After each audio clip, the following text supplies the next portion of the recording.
Good day mga kapartner. So nandito tayo ngayon sa may Baik GMA, ano? So ito papatunayan ko sa inyo na doon sa mga nagsasabi na hindi raw kayang ma-approve ni Global Dominion si Baik. So good news. Tumatanggap po si Global Dominion ng Baik brand. So ito po ang release natin ngayon.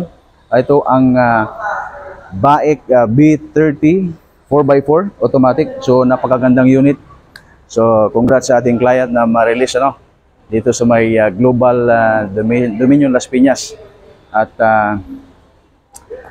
kaya ina-approve namin si Baik dahil based doon sa aming review, talagang maganda yung unit na to.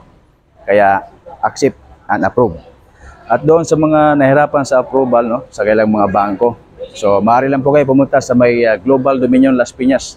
Basta kumpleto ka lang ng requirements, willing kang makipag-cooperate, ma-approve ka sa Baik. So, yun lang mga partners.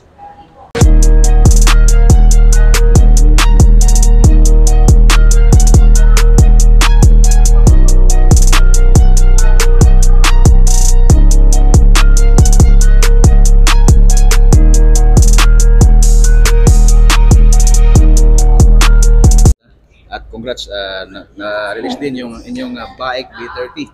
So, ano pong masasabi niyo, ma'am?